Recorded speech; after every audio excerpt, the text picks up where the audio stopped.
by the history presentation, the examiner or the person who's listening should understand what is really happening to the patient. After taking a good history, important is make a good detailed examination without missing any findings, and then we move forward to discussing the case.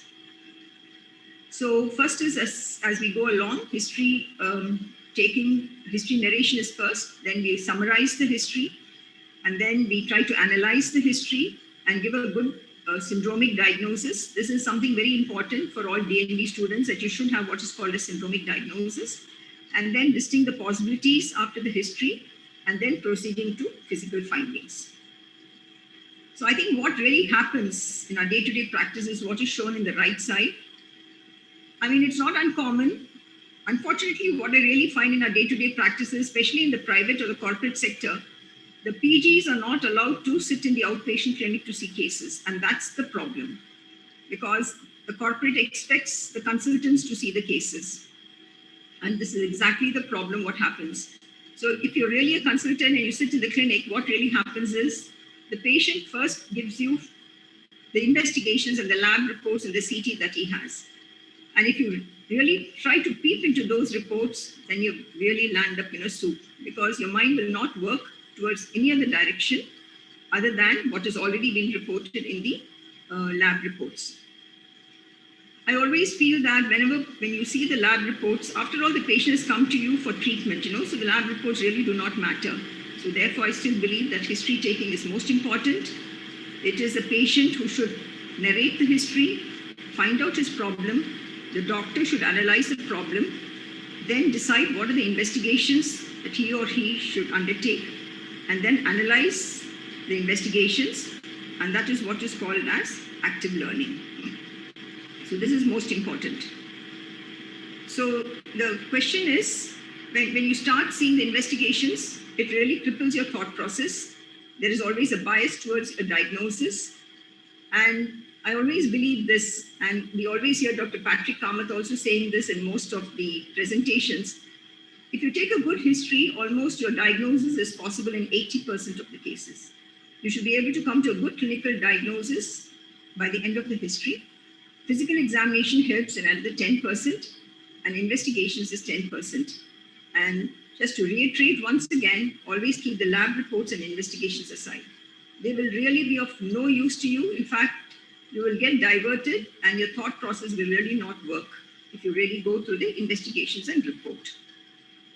So when you come to the history taking, it is like a detective who's trying to gather all the clues, integrate the information as you proceed, and always common things are always common, but always have a differential of some rare disease or disorder that you have not come across. And always trust yourself, not the whispers. It is not uncommon. We have seen this day in and day out. Candidates reach the DNB center 48 hours or 72 hours ahead of the exam, try to get through the registrars there, what are the cases that are being kept for the exam, and then starts the whole problem. Because once you get a clue, then the mind will stop working. We had one experience during the MD days, when during MD General Medicine, the invigilator just happened to tell the candidate that this is case of a PHT, and it was a case of VSD.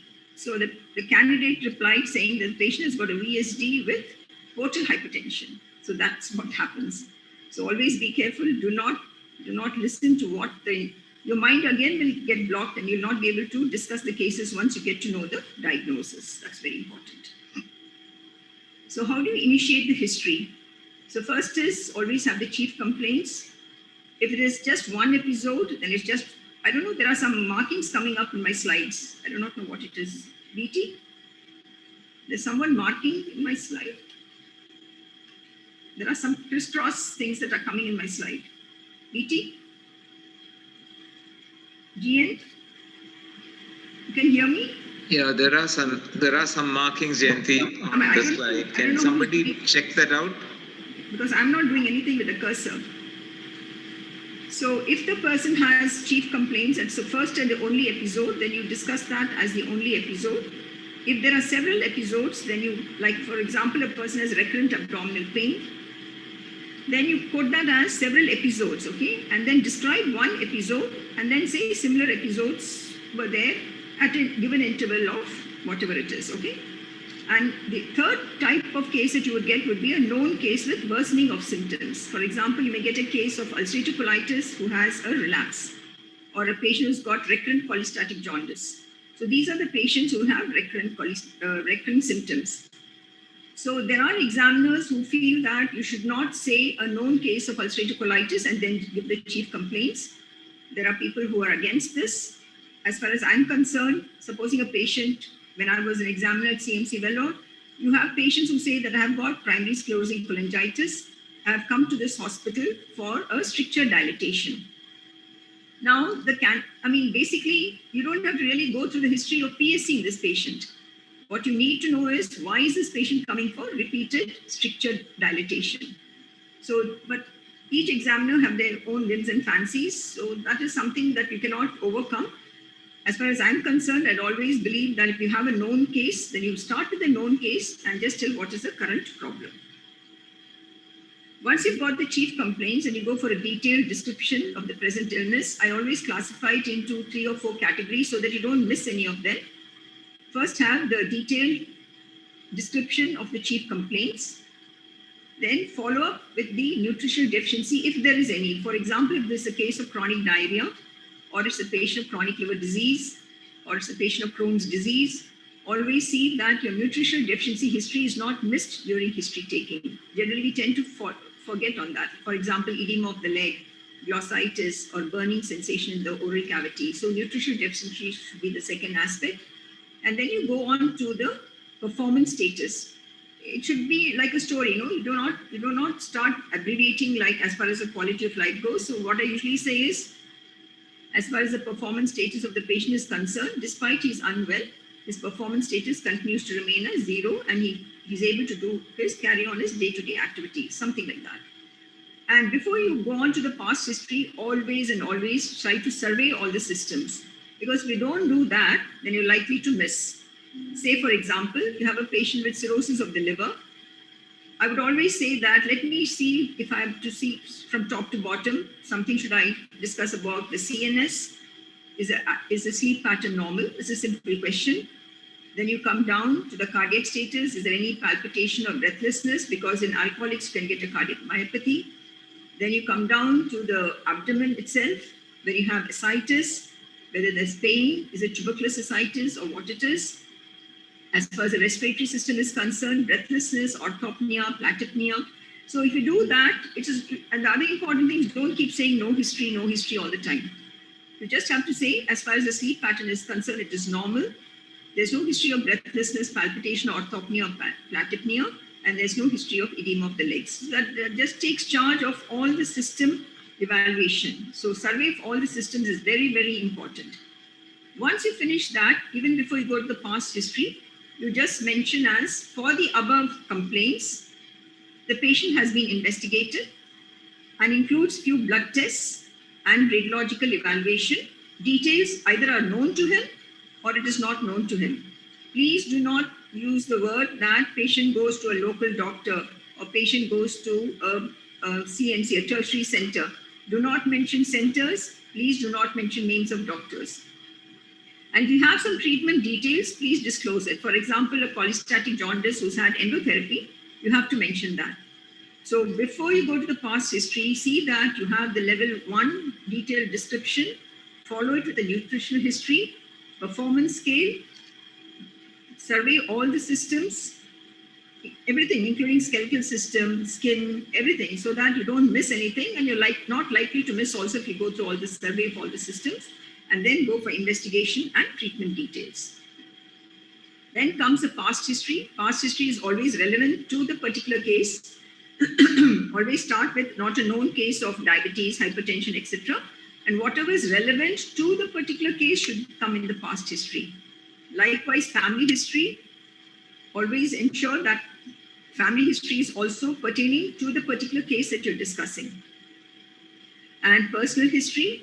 Now, what really happens with the candidates is, after you've finished your survey of all the systems in the history taking, when you come back to personal history, you again say bowel movement is normal, micturition is normal. Now, that is not personal to a given individual. This is a common problem for everyone.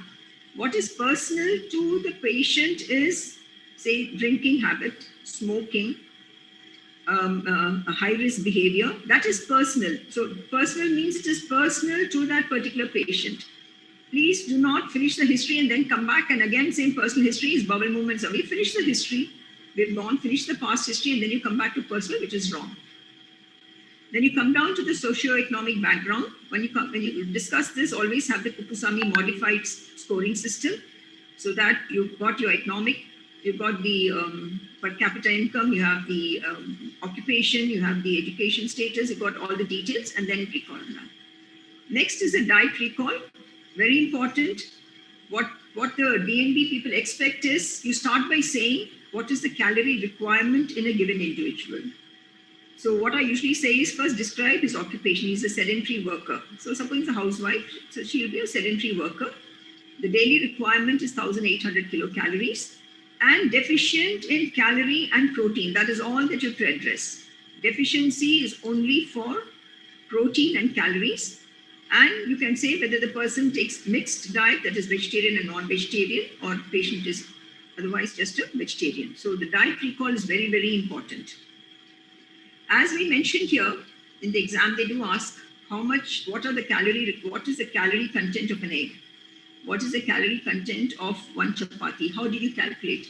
So what I usually tell the candidates is that once you know that you're going to Kerala, I just tell them quickly get what is the diet of an average Keralite, say from morning to evening. Have the calorie, what is the normal diet? What will be the calorie content and the protein content of the individual item? Then it is a quick calculation. And most of the times people from South nowadays, they hang on to the candidates for a center from South India. Either they go to Hyderabad or they go to this. But supposing you land up in Nagpur or Maharashtra, that diet is totally different. So before the exam, once you know the center, it's very important that you know what is the diet pattern of that particular state. Have a ready reckoner of a calorie content and the protein content. So then it's easy for you to calculate the deficiency in such patients. Okay. So after that, you have a good summary of the case, and then you come to syndromic diagnosis. Now, in syndromic diagnosis, there are essentially 4 components. First is a syndromic diagnosis per se, which I'll be discussing. Follow that with the etiology. What is the likely cause for that particular diagnosis? Follow it with the complications, and then comorbid illness, and then conclude it with the performance status. So there are 5 components to a syndromic diagnosis. So once you've got the history, just remember, you cannot, if the examiner stops you in the history, I think that's it. Then you've almost reached a dead end. But if you're able to continue with the history, and really that's what happens by all these teaching classes that we are taking, candidates do so extremely well. It's not uncommon for me to sit in front of the candidate who may have attended my class, and they just speak like a story, and the examiners are also, they wonder where this person has got this. And they also conclude one important message, that this candidate would have presented at least 50 to 60 cases during his training tenure. Moment you start hesitating, the next thing is, from which center is he? Oh, that particular center, they don't have teaching. All this discussion takes place across the table. So therefore, when you present the history, you can spend about 8 to 10 minutes. Even 10 to 12 is too much, 8 to 10 minutes. And it has to be a continuous presentation, like narrating a story. And always be confident, not overconfident, be assertive. Your voice should be loud and clear. You cannot be mumbling. The examiner should not be moving towards the candidate to hear. So let it be loud and clear during the presentation, and never ever be diffident and submissive. Once you're diffident and submissive, then the examiners, they start pouncing on you, okay? So this is a simple way. Once you present in this manner, this will be a routine. So-and-so, Mr. So-and-so, aged. Now, this is something, like you say female, and then you say Mrs. That they don't like. They said, kya, female hai, Mrs. That's so they make all these comments. So just when you're presenting, see that all these things don't happen, and the examiner does not start, making this thing mockery of your presentation. So Mr. and Mrs. Aged, always have a resident. Why resident? Very, very important. There are many of these disorders which are present in certain states. not common in certain cities. For example, say Kala Azar is more common in Bihar, non-cirrhotic portal fibrosis in Northeast. Then you have hepatitis E, more common in Kerala, ulcerative colitis, more common in Kerala. So you need to know the epidemiology, and therefore the resident becomes very, very important. Occupation, very important, because again, it has a meaningful information as far as your history is taken. Studied up to, very important, because your history may be reliable, may not be reliable, and therefore it is important that you get the history. And moreover, when you need a translator, you'll have to tell that I needed the help of a translator, and the history was not forthcoming, and I feel it may not be too reliable. So that is very, very important, especially for candidates who are moving from one center to the other. The next important thing is always mention the date or the month when the person was admitted. For example, if you say that Mr. So-and-so was admitted in the month of September of 2020, then immediately you're taken back to that particular month. If you don't say that and you start by saying chief complaints for 4 months and patient was doing well until 4 months back, then that temporal relationship does not come in. So very, very important when you present the history, get back to the date. If not the date, say mid-November or mid-October, and always give a good temporal relationship of the month. Supposing the disease occurred in first week of January of 2021, when you say a patient was doing absolutely well until end of December of 2020, when she started having complaints. So the moment you say that, the examiner gets focused onto the date as well as the month, and then says, okay, patient was okay until then, all right? So that is important. Now, when you mentioned about the chief complaints, don't use titles of chapters, for example, constipation or diarrhea. Always try to be as simple as possible so that examiner does not find any loophole, to find out any fault in your presentation. So you say loose stool for 6 months, don't use the word diarrhea. Then, candidates do ask me and they do tell what difference does it make. As far as I'm concerned, so long as you're a student, you continue to be a student, that's it. And at the DNB level, what they expect is a good knowledge of your MD General Medicine. That's all they expect. They don't even want you to know the DNB or the hi-fi knowledge of the gastroenterology or hepatology. What they want you to know is whether your basics of MD General Medicine is sound. So recurrent jaundice for 1 year, recurrent abdominal pain for 5 years, bleeding per rectum for 15 days. Always safe to avoid terminologies like hematemesis, constipation, and diarrhea. We have some of these examiners who hate this, Many, like Dr. Gaurdas Chaudhary does not, he says, what does it matter? Even I don't, no candidate will fail because of that. But I think once you're simple in your language, that problem of this discussion will not take place. And therefore, I always believe that avoid major terminologies and use simple terms to describe the chief complaint. And for every chief complaint, remember, you need at least 4 or 5 sentences, okay? So therefore, do not have too many chief complaints. For example, I've noted down here, jaundice for 6 months. Now don't say pruritus for 3 months. Pruritus will be part of your history presentation for jaundice. So do not have too many chief complaints like itching. But important for jaundice would be abdominal pain and fever. So there'll be only 3 chief complaints. So those are the complaints that you should pick up. For example, GI bleed for 15 days. Now don't mention about giddiness and syncope. You understand? So that is important. So once you have a chief complaint, whatever is relevant to the GI bleed is all that you have to discuss in the chief complaints. Okay? Don't say GI bleed for 15 days requiring multiple transfusions for 15 days. Again, that does not become a chief complaint because the transfusion is part and parcel of treatment of a GI bleed.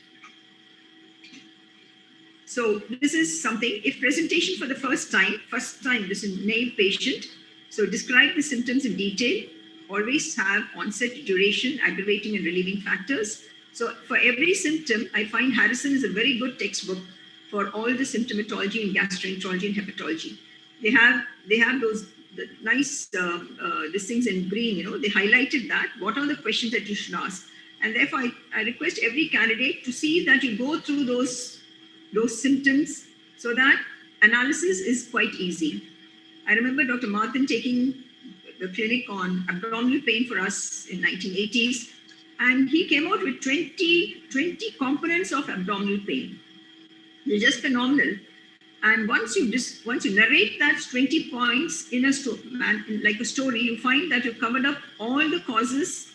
What are the possible causes? What are the likely causes that are not likely to be responsible for that abdominal pain?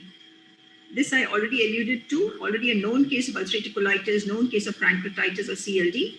You can mention this. This again, I would like to stress. I would like the comments of GN and Dr. BT, because each examiner has their own whims and fancies. I would prefer saying that known case of ulcerative colitis has come with recurrence of bloody diarrhea. For me, that's not a problem. Or a known case of pancreatitis. But how I would start the history is that patient was doing well until the age of 20. When he started having bloody diarrhea, just be very brief and say he was evaluated, investigated with a colonoscopy, and a histological proven of ulcerative colitis was made in the year of 2018. And he was asymptomatic thereafter and has now come with bloody diarrhea. So don't elaborate too much on the known case. Don't spend too much of time on the first episode, especially if it's a known case. I hope you got that message. And BT and GN can take up that for discussion, whether that known case can be included. And we also find this, keep on saying no history of cyanosis, no history of crumbing, no history of breathlessness. Make everything into a paragraph and just narrate it as just a paragraph of a no history, which I mentioned during the presentation of a patient with chronic liver disease. This you should know. What are the various scores for performance status? You have the WHO score. The examiners have asked for global physical assessment skill and information on the physical activity of the patient, whether he's able to travel, he's able to go for shopping, he's able to calculation, he's able to drive, or whether he's got a sedentary behavior. All these questionnaires are there, but they do ask for global physical assessment scale, and they also ask for the WHO performance scale. The other thing is, while you're interviewing the patient, if you find that the patient is icteric, or you find the patient is breathless, or you find that the patient is sarcopenic, I think you should not wait for this thing and bring this particular aspect much later after examination. So suppose you find this icterus, jaundice, as you see him, bring in and ask a direct question that, do you pass high colored urine? And if he says yes, bring that as a chief complaint. Then it's easy for you to discuss. Do not leave the examiner guessing and keep talking everything else other than the jaundice in that particular patient. Put forth a direct question to the patient and use this information in the presenting illness. I think this I find is very, very helpful. This will help you in syndromic diagnosis, because you cannot say you finish everything and then you say on examination is deeply icteric. You've lost, because the examiner knows what's the diagnosis. He also has the investigations with him, and suppose you do not talk about the jaundice in your presenting complaints, you will not be able to discuss the syndromic diagnosis. So suppose you do find some findings direct as an examination, bring that in your syndromic diagnosis. Never ever keep the examiner guessing.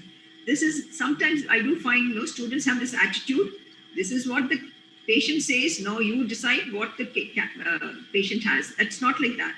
You have to compile all that you have. Your history approach is more important. Your diagnosis may be totally wrong, but approach is important, and that is what is important. So if you do find something striking as you see the patient, please bring that in your presentation and say that, as I was questioning the patient, I did notice jaundice, though he did not come out with the history. I asked direct questions, and then he came out that yes, it has been noticed. The other important thing is, don't say, mother noticed jaundice or father noticed jaundice. All that is not important at all. You just have to say, patient has noticed jaundice and you notice yellow discoloration of the eyes. I think that presentation is an art, You keep presenting, you'll get used to that type of a presentation. So, as I said, survey of all the system, cough, fever, joint pain, breathlessness, case of chronic diarrhea, do a complete survey of all the systems. And as I mentioned earlier, again, just to reiterate, finish off with the quality of life, investigations and treatment until the present admission. This is something you should know. So just go through it. What is ECOG performance status? We have the grade 0, 1, 2, 3, 4, and 5. Use this more for patients with carcinomas or cancers. Then you have the WHO performance scale. This is what we use in our day-to-day practice in narrating the patient's history. And ECOG we usually use for patients who have got malignancy. Again, I've already mentioned this. Do not mention names of referring doctors, hospitals, nursing homes during your presentation. Okay. Relevant past history, family history, very important. Always have a pedigree chart. Very, very important. If you do not have a pedigree chart, especially in a relevant patient, say a patient with Wilson's disease or a patient with polyp of the colon, then, and they ask, that's the time the examiner asks for the case sheet that you've written. And if it's not there, then again, there's a minus point or minus marks for that. So just see that you have a pedigree chart. When you come to that family history, that is what is most important. One is family history of diseases, and the other one is a pedigree chart where it could be hereditary. And therefore, you must know what is hereditary, what is congenital, all these. What are the definitions of what is hereditary, what is congenital, and so on. Socioeconomic definition. Now, personal history I've already mentioned. Alcohol, smoking, tobacco, and high-risk behavior. These are the components, and diet history.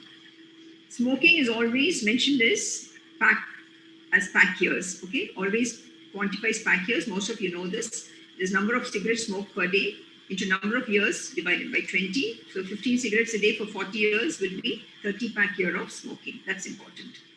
And for chewing tobacco and all, usually it is grams per day for how many years. Rest of the calculation is as for the pack years. Now, as far as alcohol is concerned, nowadays we use the term alcohol use disorder, but examiners are still fond of all these definitions. And I think it was in 2017 or 18 as a DNB examiner, when the patient actually was one of the alcohol-related liver disorders. And the questions and the definitions hung on only to this for almost 5 to 10 minutes.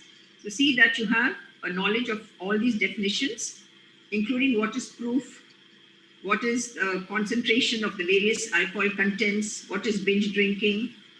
And this is something that this word alcoholic is now almost out of this thing during a presentation. Except for alcoholic hepatitis, we are not using the word alcoholic for any of our patients, especially with the diagnosis. Always use the word patient consumes alcohol. It's much better to use that. And always calculate either it will be so many ml per day or it will be so many units per week. So this you should know. This is what you should know, grams per day or units per week. That's how you narrate when you're presenting the history. So these are some of the things that you should know. Female drinking, what is the relevance of a female, what is the critical level for a female and for a male, what is the standard drink, how you calculate it. These are some of the questions that they do ask. So I think you just hang on to what is available in our country and always talk about the audit C score. That is something that you should know. And you must know the local country liquor, especially toddy and arak, which is toddy is equivalent to beer and arak is equivalent to whiskey or brandy. So the concentrations you should know of your local drink that is available in that particular state or the city. Okay, so these are some of the equivalents. I think I'll not go into this. Anyway, you should be reading about this. Diet I'd already mentioned. Check the job. Mention the deficiency in calories and protein. And always try to get the constituents of common diet, North versus South Indian. I think most of the South Indians are almost similar, and Northeast is almost similar. The Northeast, especially the Northeast, will have more of non-veg. So just see that, especially from West Bengal and other places, they'll have more of fish and other things. So constituents of, say, Northeast and South India should be sufficient for you to calculate the calories and the protein content of a diet regimen. So for summarizing, have very few crisp sentences. What I really find is when you start summarizing, it is actually the chief complaints that you're narrating, but you've analyzed the chief complaints, and that's what happens as summary. List the salient, positive, and important negative elements. I'll just show you some examples. Do not repeat the history, because then they'll say, already you spent 12 minutes presenting the history, now don't repeat the whole thing again. And analyze what they mean, say suggestive of. So you can say jaundice for so many months, suggestive of cholestatic jaundice, or suggestive of hepatocellular jaundice. All must be explained in the diagnosis and list the clinical possibilities at history level. So good summary and analysis, listing the diagnosis and a differential diagnosis should be easy. So again, syndromic, etiology, complications and comorbidity. And last would be the performance status. So these are some of the syndromic diagnoses. So you can say the syndromic diagnosis, upper gastrointestinal bleed. The etiology probably is ethanol. My differentials are dash, dash, dash. Patient with liver cirrhosis, possible etiology is hepatitis B virus. And my differentials are these. Intrahepatic cholestasis, the possibilities are these. So this is the way, extrahepatic biliary obstruction. So these are all on the left side are some of the syndromic diagnoses that we look forward to when a candidate is presenting. Acute or chronic liver failure, intrahepatic cholestasis, severe acute pancreatitis, chronic small bowel diarrhea, and so on.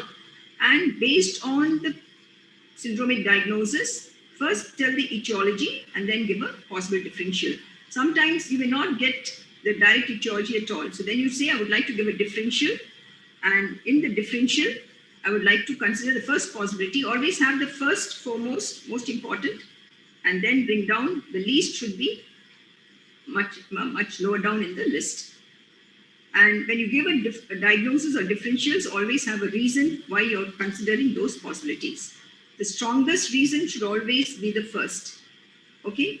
So positive reasons, and say it is gallbladder cancer because it is, don't use this. It's a gallbladder cancer because it is not carcinoma head or pancreas. That's not the way you describe. You have to say it is gallbladder cancer because the patient is from Northeast, patient has come with abdominal pain, and the most common cause of jaundice in Northeast is due to gallbladder cancer, something like that. Okay? And if you do have a literature support saying, like I said, Northeast has got more of gallbladder cancer, then you can substantiate that for occurrence and frequency of a particular presentation. So this is a typical case. This is how you summarize.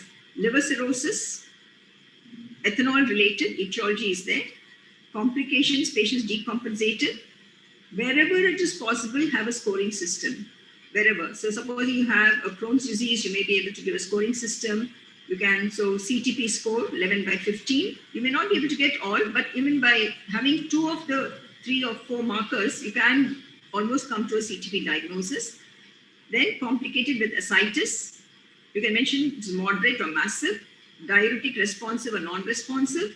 Whatever the complications are, you must list and also mention the important negative history that is not their complication. For example, no GI bleed or HE, and patient with comorbidity of diabetes mellitus, uncontrolled or poorly controlled, and essential hypertension. This is a classical example of a syndromic diagnosis.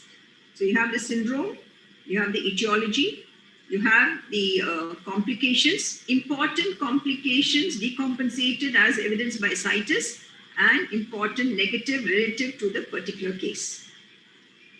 Another example is, say, severe acute pancreatitis, etiology gallstone related.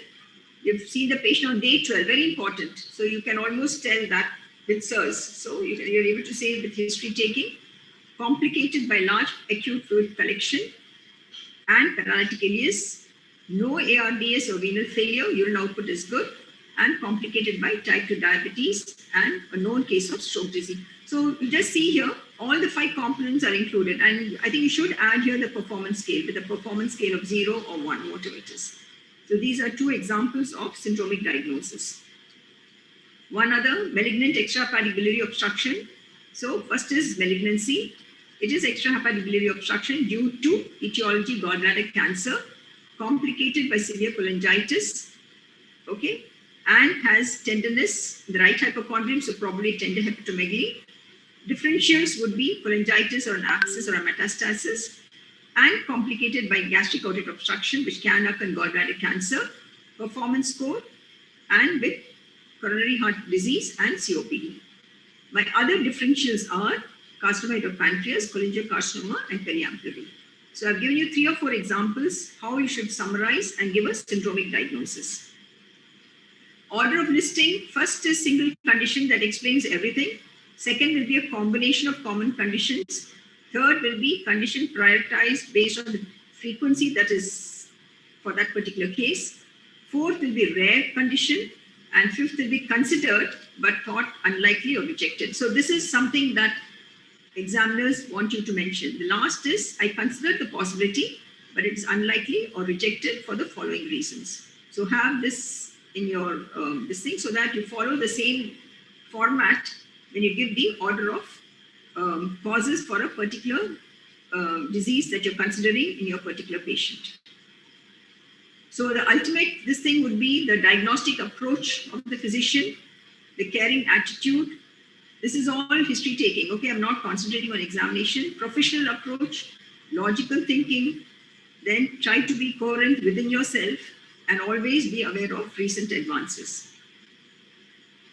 So I think if you follow some of these things that I've really mentioned, it not only helps you to pass the exam, but I think what I really find is that in the outpatient clinic, especially if you have 20 or 30 patients waiting, you should be able to take a quick history taking, have a good clinical assessment, and that will really help in making a quick decision for management of the patient.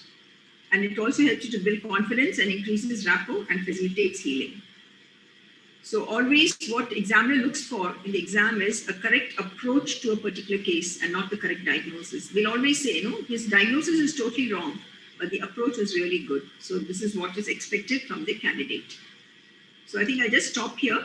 And any questions are there? I think I've just stopped with the history taking. Any other questions I can take up for discussion? A request to the residents, don't feel shy about putting in questions into the chat box. The only way you can learn is to be free with the questions and to be free with your faculty. No question is too bad. No question is too demeaning. So please do ask questions. I'll tell you, we had once a candidate, I mean, of course, that was after examination that the candidate said, I missed a gallbladder and therefore I failed. And he says the present days when ultrasound is available, why should I be failed just because I missed a gallbladder? But I think most important candidate should understand it's examination, that is it. So you have to withstand all the nonsenses of what the examiners are expecting from you. So you have to be Professor Jayanti, yeah. Can I ask a doubt? Yeah.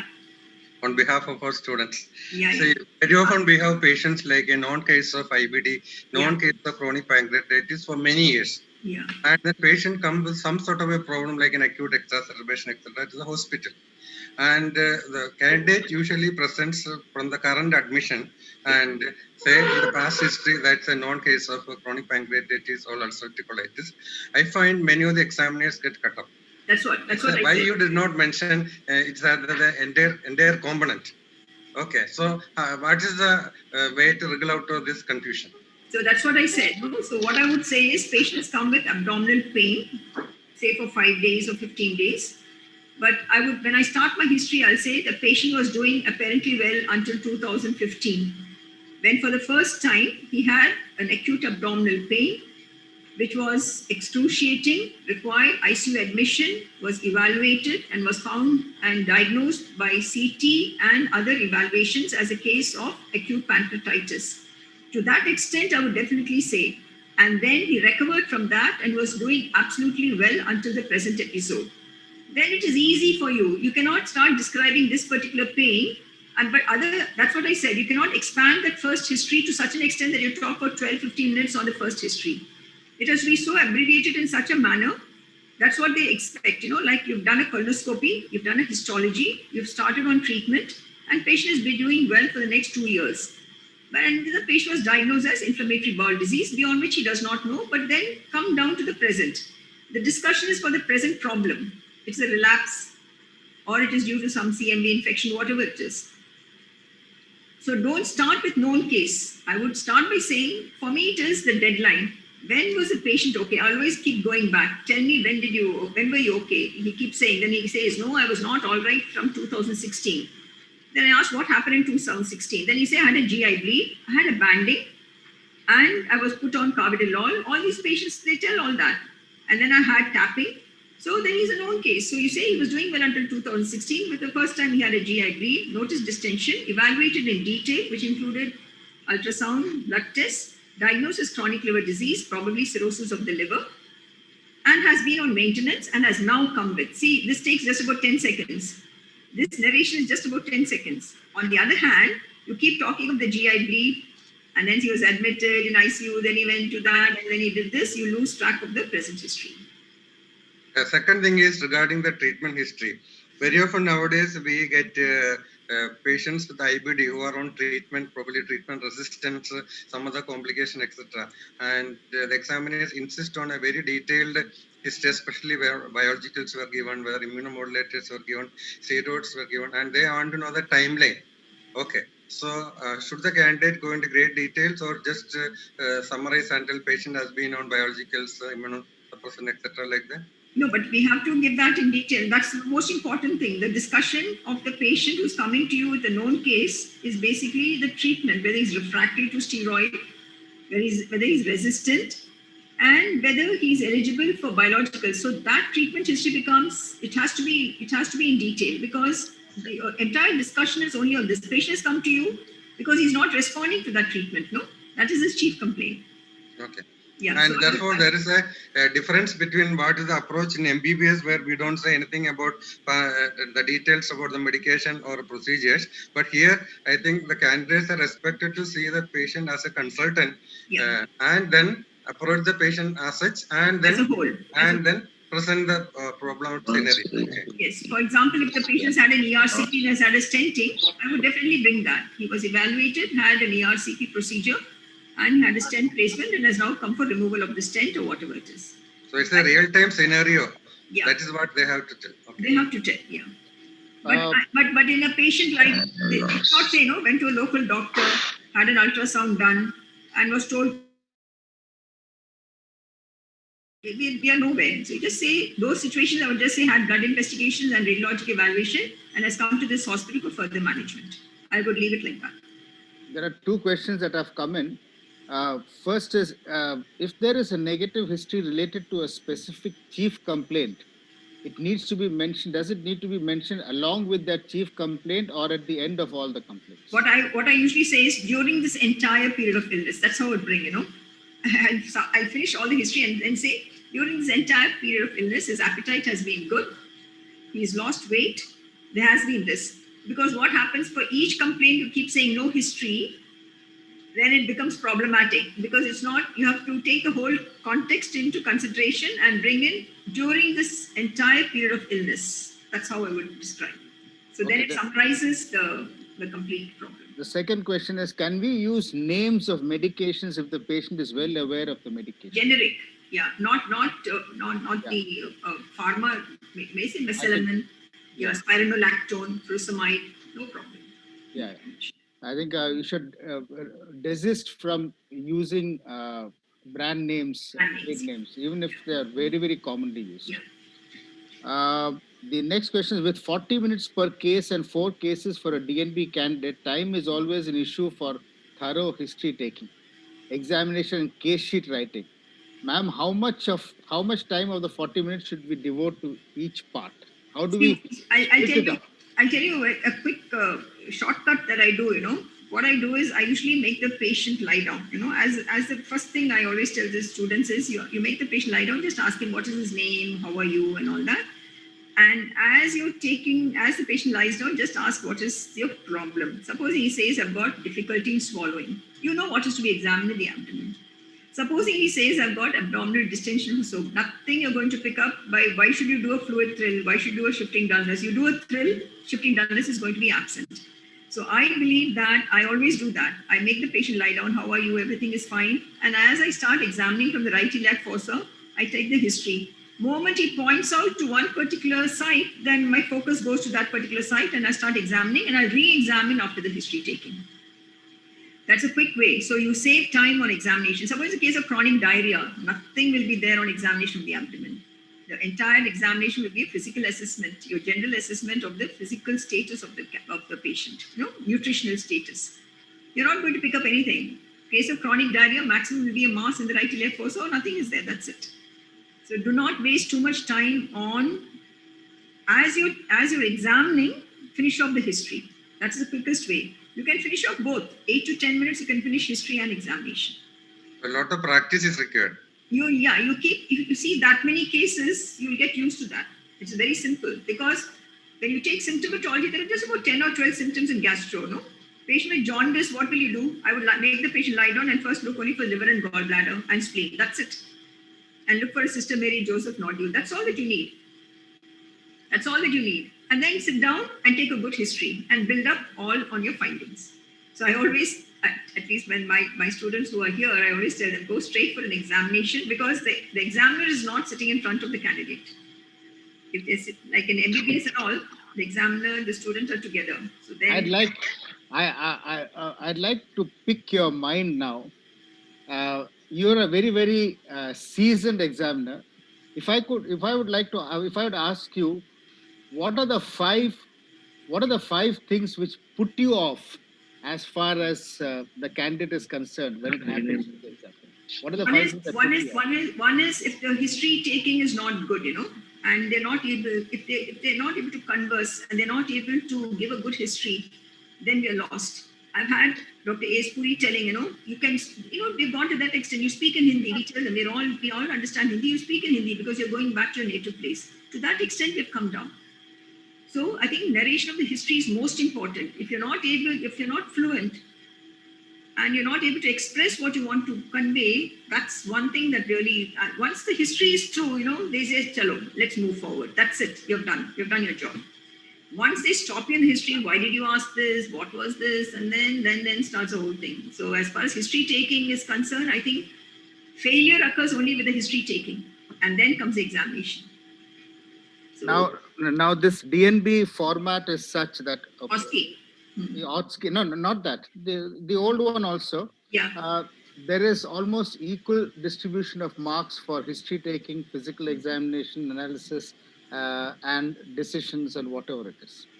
So you could have a situation where the history taking is a bit deficient, but the candidate makes up by. That's what. If the history is not there, nothing compromises the history. Nothing compromises, So I just tell you a simple thing, like in one patient, they said polycystically done. The question was, did you ask the color of the stone? That's it. Okay? So things like this, why is it? It is important. If you have pigment stone, it is a South Indian. Gallbladder cancer is low. So the candidate should know that. Whereas from the North, it's more of a cholesterol stone, gallbladder cancer is high. So such questions are asked. So once someone triggers a question, that means your history is not good. That's it. But if they keep on ticking, we keep on jotting. As the candidate speaks, we keep on jotting. And you find that, okay, this is said, he said this, is it? Okay, move forward. That's it. Then your job is done. If the history is not there, even after you do your examination, they will say he's not able to. The second thing is summarizing and analysis. Very, very important. If they're not able to summarize properly and they're not able to analyze, that's the second time when they fail again, even if your examination findings are normal. I think these are the two situations. And of course, if you miss important findings like a tumor in the abdomen or a gallbladder, that's the level 3 when you fail. Dr. Jayanti, I think one of the most important things you said today is the fact that most of our candidates do not get a chance to see outpatients. That is absolutely, including Ramachandra, where I'm working here. So therefore, because they get to see the patient only in the ward where already everything has been discussed, somehow we have to create a way for them to take the history right from the word go. So whereas in a public sector, it is only the PGs who see the case. Consultants are busy elsewhere. You understand? So that's right. I'm sure GN would agree to that. And VT, all of us who are in the private sector now, we face this problem. They are very, very particular. They say, is a consultant sitting in the room at 8 o'clock to see the cases? I'm facing the same problem here. But what I do is when I see the case, I call my PG and ask him to sit with me and see the case. Now you have other presentation, examination? No, I'm only history taking. I've taken. Okay. Examination will be too lengthy. Part 2 will be later. It will be too lengthy. Now, there's one more question on. Now, this is about the chief complaints. Chief complaints. Recurrent jaundice with a long normal interval of normalcy in between. So when the candidate presents, how should the candidate present? Should the previous history of jaundice may be related to this, be included in this present one or a past? So this is what Rama and Ashok and all taught me, Supposing it's a case of recurrent abdominal pain, or say 2 episodes of cholestatic jaundice. Then I'll put it as, and both the types of jaundice are almost identical. Then I'll say 2 episodes of jaundice over 5 years. And that's the chief complaints. and then say was asymptomatic then. And then I'll describe the jaundice that occurred the first time, and then say the present jaundice is almost similar to the previous one, except that whether there are changes. That's it. Only the changes. Either you present the present one and say that the previous one was identical to this,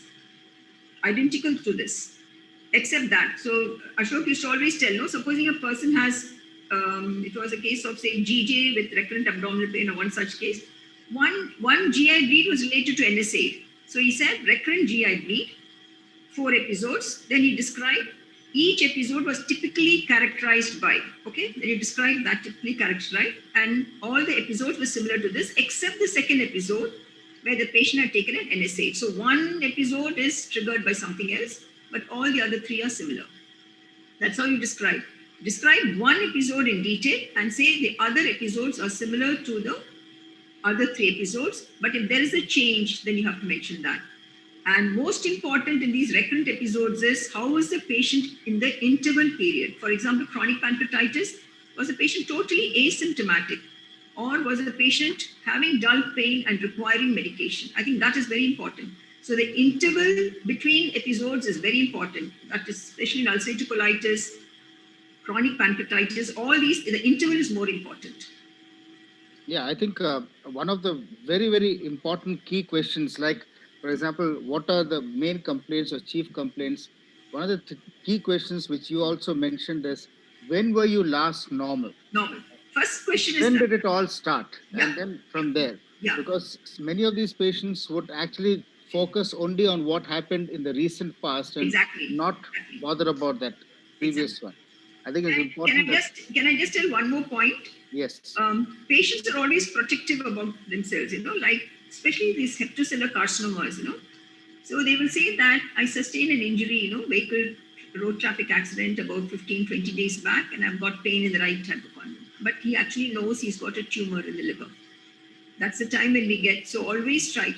Or a young girl, 21-year-old, she will say that I had a GI bleed soon after marriage. All that is a default history. It is for the marriage that she's not disclosed the history and she gets married. So the history actually goes back. It goes back, especially cases of ulcerative colitis, EHPVOs, all these patients with chronic liver disease, autoimmune liver disease. Invariably, there'll be no disclosure, and everything they will focus on that event of marriage, and they'll carry the history forward. And when you actually take them into confidence, the history will go backward. These are all, that's an art, When you just keep on asking questions, you will get the history, and then we don't disclose that because that is confidentiality between the husband and wife. So we don't disclose that. But then for the history taking, we must get that information. Very important. Each patient tries to protect themselves, I am well, I am healthy. And then you decide what I have. That's the actual attitude of the patient. Yeah. I think a lot of important points that have been brought up, and one of them, of course, is just for the sake of saying negative history, there are lot of candidates actually rattle out no history of history, no history. That is monotonous. Without any rhyme or reason, which actually is irritating. Exactly. For example, talking about cyanosis in a patient with where cyanosis is not relevant, or whatever it is, clubbing or whatever it is. No history. So that is also, we need to be very careful. Varghese, I think in the DNB level, most important is, as teachers, all of us must take classes for the students, at least have one session. What I used to do in Global Hospital is every morning there will be a session, and we have 2 clinics in a week. That is within our own department. Then the candidates pick up, because especially the cases coming for endoscopy, there they will not have. So before endoscopy, they have to take a presentation, make the presentation, and then present. Those cases are sufficient because almost 90% of GI cases come for some procedure. So at that point, no relatives are there. Ask the patient, ask the candidate to take a good history, ask him to present, finish the examination, then ask him to do the procedure. That's a good idea, because even today, if you say that 80% of the evaluation is history, it revolves around history taking and analysis and narration of the story. I think history taking. I think that's the important thing that the candidates resident should do. Varghese, I'll ask you the same question. As you also an examiner, you are now a examiner in Kerala. What is it that puts you off as far as history presentation is concerned? Something that puts you off? They're all very good examiners. See, No, I'm just probing on behalf of the residents, the trainees. to be very frank, when a candidate presents the history, we get a feel of the depth and breadth of knowledge of the candidate. So by listening to them, we know that they know the subject, they have been presenting well, and they know how to approach a problem. So by the end of 15-20 minutes of listening, we'll come to know. So that positive impression would have already formed in our mind. And of course, relevant negatives. That's most important. And second, if they are not able to present a proper history, and the history must be suitably edited, not the entire thing the patient says. Okay, so suitably edited, and it should be like listening to a story. So if the rickety story interrupted here and there and no timeline followed, you will get irritated. Okay, that is number one. And number two is that candidate missing physical findings, because candidates who are appearing for DNB are going perhaps 12, after 12 years of medical training. So at that point of time, we cannot accept missing physical findings. So missing a physical finding will be a major mistake. Third mistake is that candidate being very diffident and does not even go and examine a patient when the examiners offer him a chance to please go and examine. The candidate will stick to his own findings. That means the fact that the candidate is asked to examine the patient again is very sure that the examiner disagree with the physical finding.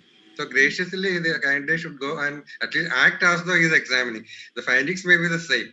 To satisfy the ego of the examiner, at least the candidate should go. And fourth one is arguing, and especially quoting literature. So in that article mentioned such and such thing, and arguing. I have actually come across a candidate like that.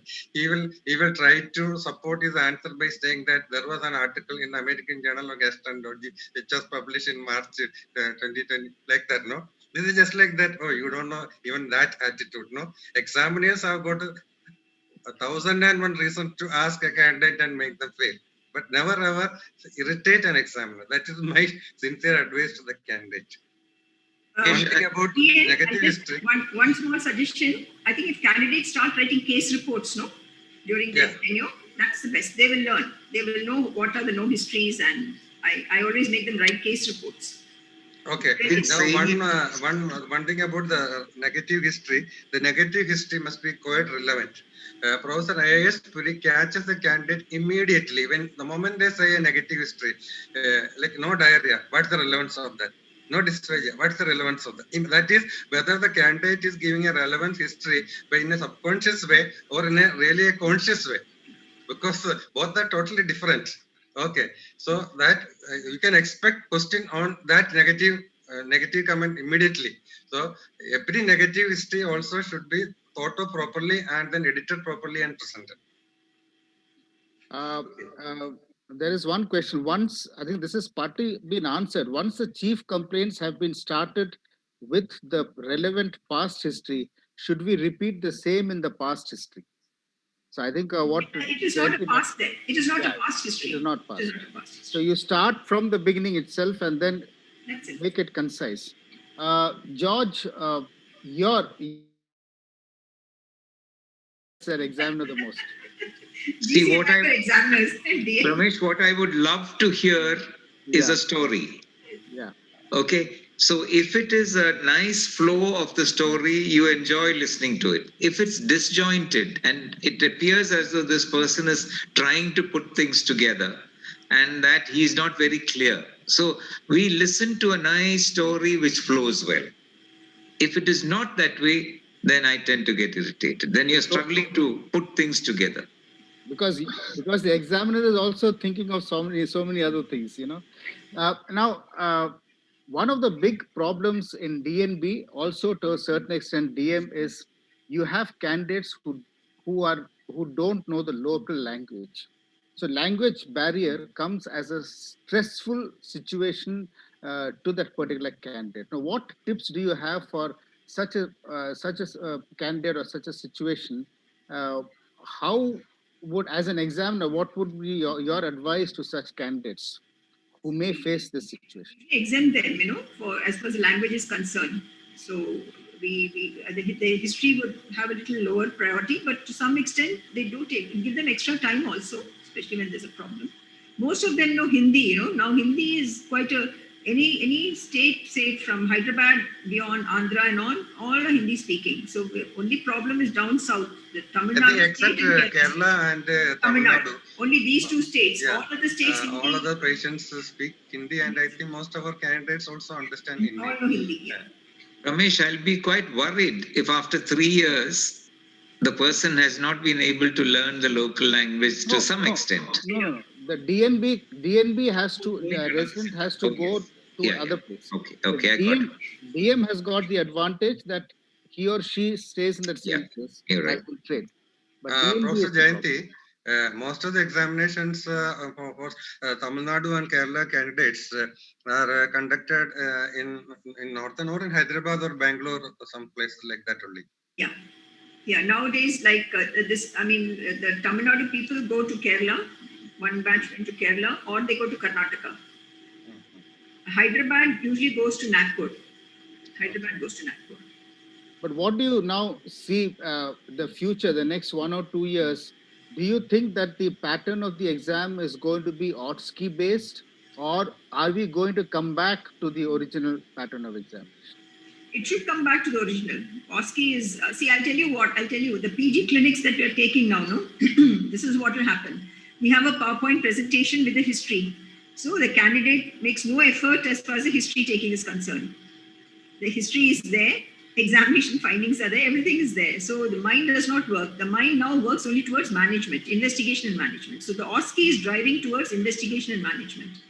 The history taking and examination has gone down because of the OSCE. Because if this is the history, what is your diagnosis? Go straight there. So the history taking has really come down after the OSCE. That's where we are losing the history. Yeah. Any other questions or comments from anyone else? Any other faculty members? Dr. Prakash. Prakash, your comments? Yeah, it was a really superb exposition for the meeting. Thank you, madam. It was only a person like you would be able to deliver such a lecture, and especially it has come from your experience of teaching so many DNB students over the years, and DM and DNB students. And we could gather the experience of Professor Verghese Thomas and Professor George Chandi also. Thank you very much. It was really great to have you here. Thank you.